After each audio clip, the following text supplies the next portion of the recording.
Salam fisioterapi. Terima kasih sudah mampir ke channel kami dan juga terima kasih sudah menyaksikan video kami. Kali ini kami akan membahas seputar permasalahan pada pinggang, di mana yang akan kami bahas ini dikarenakan adanya nyeri pinggang dikarenakan adanya stres fraktur ataupun juga adanya seperti retak ataupun bisa dikategorikan patah ya di dalam bagian pinggang kita, di bagian tulang pinggang. Jadi nama medisnya ini biasanya disebut spondylolisthesis. Jadi selain ada retakan ataupun juga bergesernya tulang ini dinamakan spondylolisthesis, bisa terjadi karena adanya kesalahan dalam mengangkat beban, kemudian juga bisa terjadi karena adanya cedera yang seperti contohnya jatuh atau mungkin kecelakaan, itu bisa juga menjadi penyebabnya.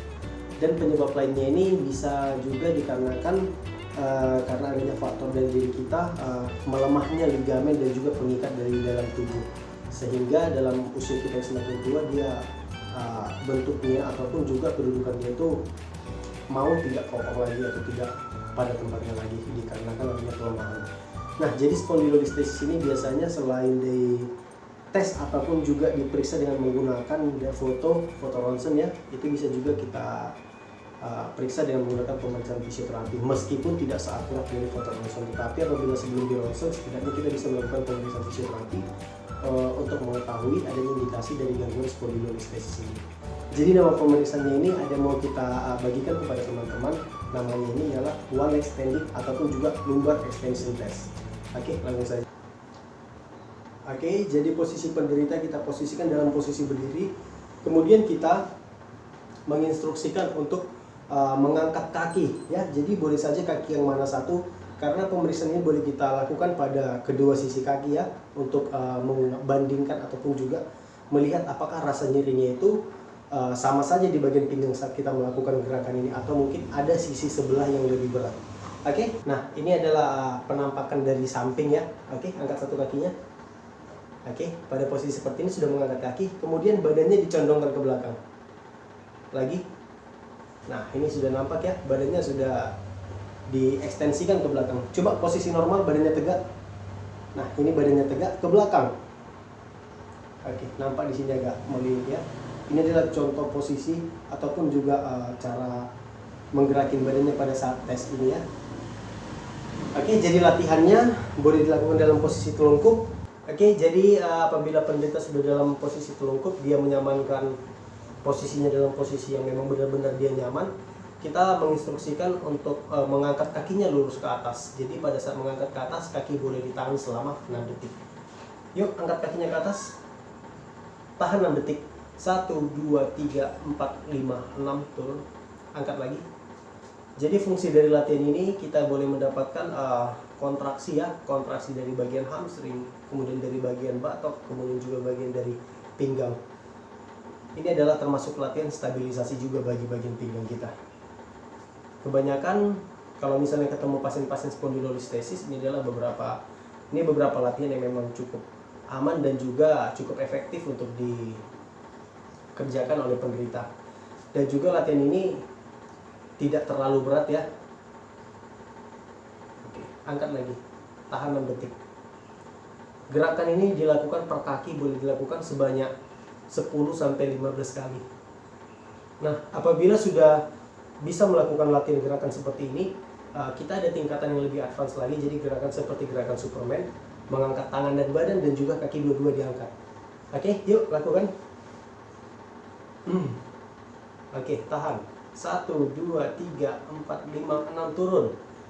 Oke, relax, diangkat lagi. 1, 2, 3. Ini kita lihat mengangkat kakinya, mengangkat juga tangannya, badannya juga. Ditahan 6 detik, turun. Yuk, ulangin lagi. Ini boleh dilakukan 6-8 kali. Karena ini biasanya lebih berat, jadi repetisi pengulangannya agak lebih sedikit. Oke, stop. Boleh telentangin badannya. Nah, apabila sudah selesai melakukan gerakan latihan seperti itu, kita boleh memberikan peregangan pada bagian pinggang kita, tetapi secara perlahan ya. Apabila disertai ada rasa nyeri pada saat peregangan nanti, hindari dulu peregangannya, cukup istirahatkan saja dulu. Ini boleh ditarik, kita regangin ya, tahan 6 detik. 1, 2, 3, 4, 5, 6, 7, 8, 9, 10. Relax. tarik lagi, boleh diulangi 3-4 kali ya. Oke. Nah, apabila penderita merasakan nyeri pinggang seperti ini, kalau apabila pada saat akan bangun dari tempat tidur, sebaiknya jangan langsung bangkit seperti ini. Ya, jangan langsung bangkit seperti ini. Melainkan harus miring terlebih dahulu pelan-pelan. Coba boleh contohin. Miring dulu, kemudian baru boleh duduk. Nah, ini adalah cara paling aman dibandingkan harus bangkit seperti tadi langsung ya. Oke, teman-teman, itu adalah pemeriksaan dan juga latihan yang boleh kita lakukan kepada penderita ataupun dengan orang-orang yang kita curigai ataupun kita periksa dan ada dapat nyeri, kita asumsikan dengan diagnosa spondylolisthesis. Itu beberapa latihan yang paling simpel, mudah yang bisa dikerjakan. Untuk saran dan tambahannya bisa disampaikan oleh teman saya. Yang harus dihindari itu banyak jalan atau hentakan-hentakan gitu kan, atau gerakan memutar. Kan kadang orang suka membunyikan gini, itu tidak boleh karena akan merusak sendi ataupun bantalan sendi ataupun tulang gitu. Karena bisa saja akibat gerakan itu bisa tulang itu reposisi atau tidak pas pada tempatnya lagi akibat karena keseringan melakukan gerakan seperti itu. Dan yang harus dilakukan untuk kasus ini naik sepeda, berenang, dan latihan-latihan yang kami berikan tadi tujuannya sama untuk mengurangi rasa nyeri. Dan jika misalnya terjadi seperti retak ataupun baru kecelakaan retak gitu dan meradang, itu harus pertama itu dikompres dulu.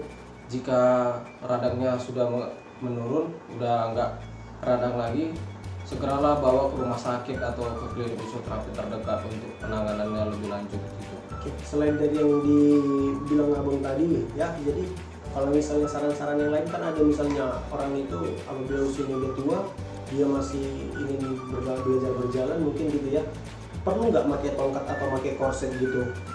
Kadang masih banyak gitu bertanya-tanya sama kita kan? Iya. Sebenarnya sih kalau untuk yang namanya lansia ini itu untuk aktivitas harus dikurangi ya, dikurangi baik itu berjalan ataupun melakukan aktivitas di rumah.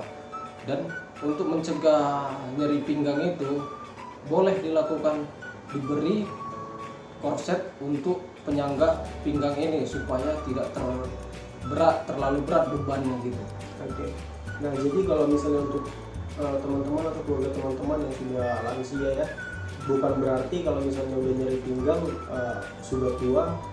Kadang kan orang tua banyak sudah tua yang merasa masih mampu jalan padahal sudah tidak mampu lagi, mereka enggan untuk memakai tongkat. Seharusnya mereka itu memakai tongkat karena seketika bisa saja mereka akan merasa seperti tersandung pada saat jalan, tetapi tidak ada pegangan. Alhasil karena tidak ada pegangan itu yang bisa menimbulkan risiko mereka jatuh itu lebih besar. Nah, kalau ada tongkat kan masih ada topangan sedikit-sedikit untuk membantu, kalau seperti itu memang. Nah, kalau misalnya untuk orang tua, apabila sudah kita ketahui ya dari riwayatnya sakit pinggang atau mungkin cedera pinggang seperti bergeser ya, itu sebaiknya menggunakan korset.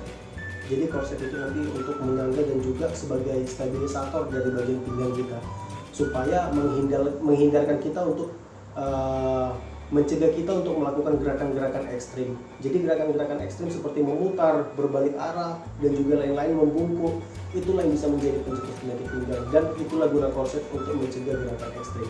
Jadi saran kami apabila teman-teman ataupun keluarga teman-teman merasakan nyeri ataupun juga keluhan seperti yang kita ceritakan tadi tidak kunjung reda, segera kunjungi klinik fisioterapi atau rumah sakit terdekat.